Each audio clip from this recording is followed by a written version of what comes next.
With your permission, for the timestamp, I want to refer to my Witness is allowed to refer to his notes. Your Honor, can we ask permission to scan the whole notebook, Your Honor? Mr. Presiding Officer, actually, diary ko po ito at saka notes eh.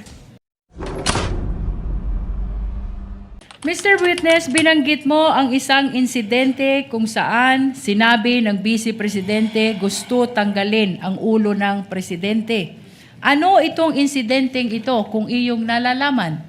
Sa aking pong recollection sa aking pag-iimbestiga, ito po yung kanyang press conference noong October 18 ng 2024 kung saan sinabi niya, gusto kong tanggalin ang ulo niya ba? At sinabi rin po niya, imagine cutting his head. So yan po ang binabanggit ko na video. Kaugnay ng sinabi niya na gusto ko tanggalin yung ulo niya ba? Anong partikular na bahagi ng binanggit mo na video ang tumutukoy sa sinabing ito ng Vice Presidente? Mr. Presiding Officer, respectfully, with your permission, for the timestamp, I want to refer to my Witness notes. is allowed to refer to his notes Salamat with the po. assistance and within the view of the counsel, assisting counsel for the respondent and the prosecution if they so desire. Your Honor, can we ask permission to scan the whole notebook, Your Honor? Or at least the salient portions of the notebook, Your Honor. To look at it, to scan it, to see that if baka may mga nakasulat na iba dyan na wala nang kinalaman. Just to confirm that it is indeed his notes with respect. What is the book you are referring to or notebook you are referring to, Attorney Matibag? Mr. Presiding Officer, actually, diary ko po ito at saka notes eh. Combination. So kung makikita naman po, mula pa noon, iba't iba pong nakasulat dito. May mga personal po, may mga usapin.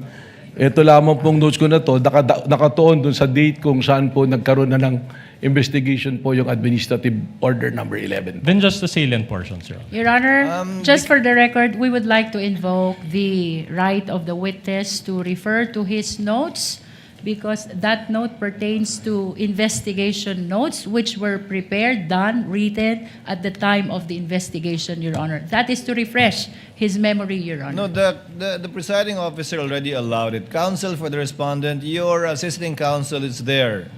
Without necessarily scanning the whole notebook which might contain other confidential or perhaps personal information, he may observe what the witness is referring to and you may make your observations known to the record should he observe something out of the ordinary. Witness may answer. Ang timestamp po dun sa sinabi kong gusto kong tanggalin yung ulo niya ba is from 1:35:57 to 1:36:10 po. Your Honor, may we request that the video of the Vice President on October 18, 2024, during her press conference, previously marked as P411, particularly timestamp 1:35:57 to 1:36:10, be played, Your Honor. Has the USB seal been broken by the witness? If not, witness is instructed to kindly break the seal of the marked evidence in full view of the assisting counsels for the parties. Thereafter, for the USB to be brought to the tech booth, and the clerk of court is instructed to have it played with respect to the identified timestamps of Director Matibag.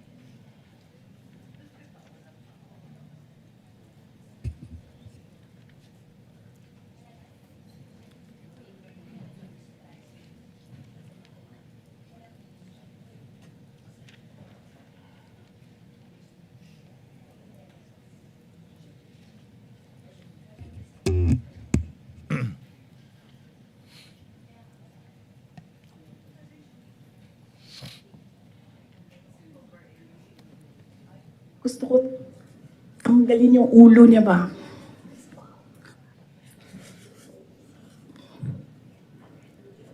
Mr. I Witness, realized napanood toxic na mo yun. ang video. The video is still playing, I believe, lead prosecutor. Unless you want it cut already. Okay. Yung time stop. It may be cut, Your Honor. I'm sorry? Do you It may want... be cut, Your Honor. Okay. The timestamp is only 1:35:57 to 1:36:10. Mr. Witness, napanood mo ang video? Ano ang kaugnayan nito sa insidenteng tinukoy mo kanina kung saan sinabi ng Vice Presidente, gusto kong tanggalin ang ulo niya ba?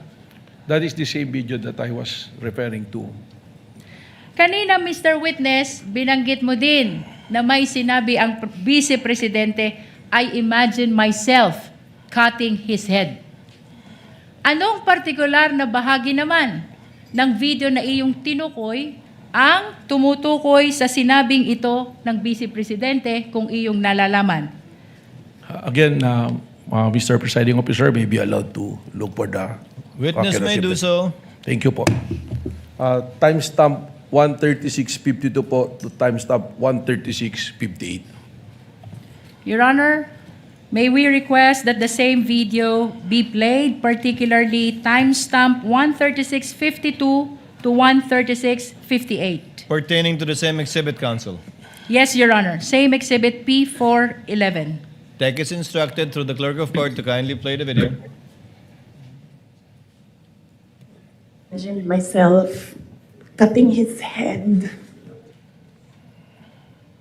Mr. Witness, napanood mo ang video. Ano ang kaugnayan nito sa insidenteng tinukoy mo kanina kung saan sinabi ng Vice Presidente, I imagine myself cutting his head. Yan din po yung video ang aking tinutukoy. Mr. Witness, kanina ay binanggit mo ang insidente ng Mayor Sebastian Duterte. Kaninong ulo ang kailangan nila kung iyong nalalaman? Objection asked and answered, Your Honor. Asked and answered. Move on, counsel. Binanggit mo din ang video ni Vice President Sara Duterte. Mr. Witness, kaninong ulo ang gustong tanggalin? Objection asked and answered, Your Honor. Move on, counsel. Asked and answered. The court understands and knows who said the Vice President was referring to in that video. Thank you, Your Honor. We will proceed. Ano ang obserbasyon mo dito sa video ni Mayor Sebastian Duterte at sa video ni Vice President Sara Duterte kaugnay ng investigasyon ng Special Task Force kung mayroon man? Objection vague, Your Honor. Ano ang obserbasyon mo? Kindly be more specific, counsel. Although the Miss- witness is competent, kindly be more specific so that the witness can more intelligently answer the question.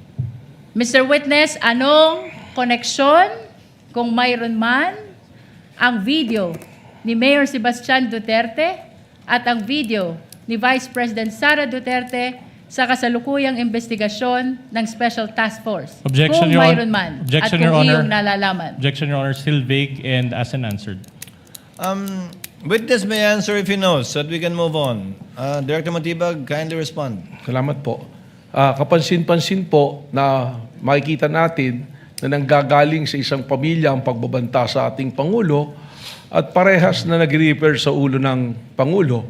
Kung kaya naman, iniisip po ba namin kung meron bang kasabwat o may sabwatan sa pangyayaring ito, sapagkat gaya po ng aking binanggit na noong November 23, binanggit po ng ating Vice Presidente na meron na siyang kinausap para pumatay sa ating Pangulo at pumayag siya. Kaya ito po ang amin pong tinututukan sa task force na amin pong itinatag. Objection, Your Honor. We would have to object as to the answer being non-responsive, and we would like to move, Your Honor, that it be expunged from the record. Your Honor, the witness has answered already, and that should form part of the transcript of our trial today. Then we move to strike it off, Your Honor. The objection is overruled and the motion to strike is denied. Let it remain in the records for the appreciation of the senator judges as to the weight they will give that particular part of the witness's testimony. We will submit, Your Honor.